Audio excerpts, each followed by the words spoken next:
আছে না নাই? এই যে ইরাক, এই যে ইরান আর ফিলিস্তিনি, এই যে যুদ্ধের কথা মনে হয় কোরআনে নাই? হ্যাঁ, সবাই বলে না নাই নাই। অথচ খুব সুন্দর করে আল্লাহ কোরআনে বলে দিয়েছেন, বিশ্বনবী বলেছেন, এই যে ফিলিস্তিন থেকেই যুদ্ধ শুরু হবে, এখান থেকে ইসলাম কায়েম হবে, এখান থেকে হাসরের ময়দান শুরু হবে, এখান থেকে ইসলাম সারা দুনিয়ার মধ্যে ছড়ায় পড়বে, এখানে ইমাম মাহদী আসবে, এখানে ঈসা নবী আসবে। এটা আমার কথা না, বিশ্বনবীর কথা, যে নবী সারা জীবনে একটাও মিথ্যা কথা বলে না। সুবহানাল্লাহ বলে। এজন্য আল্লাহ বলছেন সূরাতুল আনফালের 39 নম্বর আয়াতে আল্লাহ বলছেন, ওয়াকাতিলুহুম হাত্তা লা তাকুনু ফিতনাতুন ইয়াকুনাদ দীনু কুল্লুহু লিল্লাহ। তোমরা কাফেরদের বিরুদ্ধে যুদ্ধ করো। কি করো? যুদ্ধের কথা শুনলে মনে হয় যে জঙ্গি হয়ে যায়, যুদ্ধের কথা বললেই কয় জঙ্গি। কি বলে? জঙ্গি হুজুর আইলে সারার কিছু পায় না, খালি যুদ্ধ। আসলে আল্লাহ বলছেন তারা যে পর্যন্ত মীমাংসায় না আসে, তাদেরকে তোমরা যুদ্ধ করে মীমাংসায় আনো। আর কাফের বেঈমান বলে আমরা যুদ্ধ করি না, দুনিয়ার মধ্যে মীমাংসা করি। আসলে তারা মীমাংসার নামে দুনিয়ার মধ্যে ফাতনা সৃষ্টি করে। ঠিক না? এই যে দেখেন ইরান কি আগে আঘাত করছে নাকি? ইসরায়েল আগে আঘাত করছে? হ্যাঁ, আগে আঘাত করছে? করে নাই। আগে আঘাত করছে ইসরায়েল। এটা হলো দুনিয়ার একটা বিস্ফোরা। এই ইসরায়েল ইহুদির বাচ্চারা হলো দুনিয়ার একটা বিস্ফোরা। এই ইহুদিরা হিটলার 60 লক্ষ ইহুদি মারার পর বলেছিল, সামান্য কিছু ইহুদি তোমাদের জন্য রেখে গেলাম, এরা কত খারাপ তোমরা বুঝতে পারবা। এজন্য আল্লাহ বললেন ওয়াকাতিলুহুম হাত্তা, ওয়াকাতিলু হত্যা করো, হাত্তা লা তাকুনু ফিতনাতুন ইয়াকুনাদ দীনু কুল্লুহু লিল্লাহ। যে পর্যন্ত আল্লাহর রাস্তায় তারা না আসে তাদের সাথে যুদ্ধ করো। কার কথা? এখন দেখেন যুদ্ধ হয়ে গেল, কিন্তু আমরা সাপোর্ট করি না। সারা দুনিয়ার মধ্যে 57টা মুসলিম কান্ট্রি কয়টা? বলেন কয়টা? 228টা দেশ। 228টা দেশ পৃথিবীর মধ্যে, তার মধ্যে 57টা মুসলিম কান্ট্রি। এক ইরান তার ফিলিস্তিনি সহ ইরান সহ তারা ইসরায়েলের বিরুদ্ধে যুদ্ধ করতেছে। আমরা আরো 56টা কান্ট্রি আছি, কেউ কিছু বলি না। অথচ আল্লাহ বলেছেন ইন্নামাল মুসলিমুনা ইখওয়াতুন, প্রত্যেক মুসলমান একে অপরের ভাই। ওই ফিলিস্তিনের মুসলমানকে যদি আঘাত করে, ইরানের মুসলমানকে যদি আঘাত করে, তোমার হৃদয় যদি রক্তক্ষরণ না হয়, বুঝতে হবে তুমি প্রকৃত মুসলমান হতে পারো না। ঠিক না? তুমি প্রকৃত মুসলমান এখনো হতে পারো না।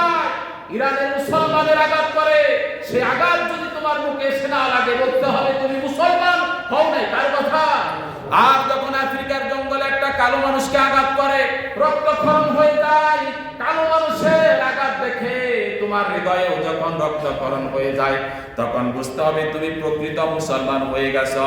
এই জন্য সারা দুনিয়ার এই 57টা মুসলিম কান্ট্রি যদি এক হতো, কিসের ইহুদি, কিসের ইসরায়েল, কিসের আমেরিকা, এগুলোর পাত্তাই খুঁজে পাওয়া যেত না। ঠিক না? কিন্তু আমাদের মুসলমানের ভিতরে মুনাফিক আছে না নাই? ভাই কথা বলেন, আছে না নাই? এই মুসলিম কান্ট্রিগুলো ডোনাল্ড ট্রাম্পের সাথে মিলে গেছে, কিছু কিছু আছে না নাই?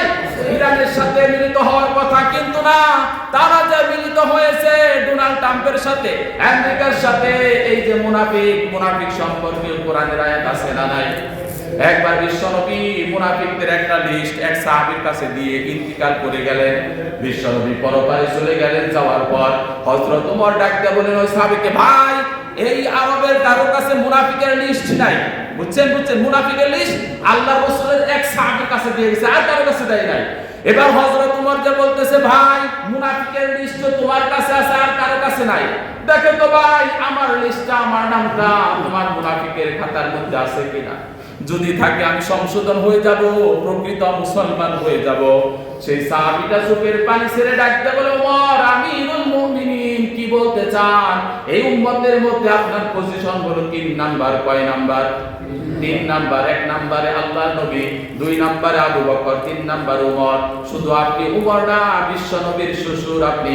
আপনার কেমনে মুনাফিকের খাতায় আপনার নাম থাকে? আপনার নামটা জান্নাতুল ফেরদাউসের খাতার মধ্যে উঠে গেছে। সুবহানাল্লাহ। তার মানে মুনাফিক যারা, তাদেরকে আল্লাহ বলছে ইন্নাল মুনাফিকিনা ফিত তারকিল আসফালি মিনান নার। মুনাফিকরা জাহান্নামের সর্বনিম্ন স্তরে বসবাস করবে। কার কথা? বলে না কার কথা? ইন্নাল মুনাফিকিনা ফিত তারকিল আসফালি মিনান নার। সর্বনিম্ন জাহান্নাম হলো হাবিয়া দুজক। মুনাফিকদেরকে এই দুজকের মধ্যে ফালাই দিবেন কে?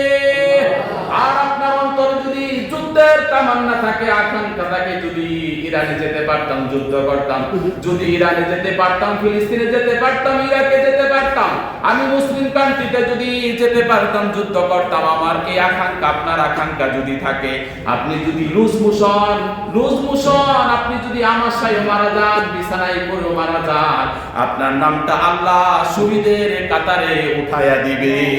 সুবহানাল্লাহ। এজন্য মুনাফিক থেকে সাবধান। মুনাফিক থেকে কি সাবধান হতে হবে? মুনাফিক আছে না আমাদের মুসলিম কান্ট্রির ভিতরে?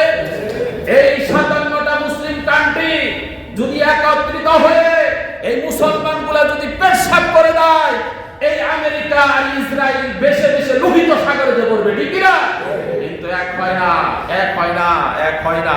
57টা মুসলিম কান্ট্রি যদি এক হয়, কিসের আমেরিকা, কিসের ইসরায়েল, এগুলো খুঁজেই পাওয়া যাবে না, ঠিক কি না?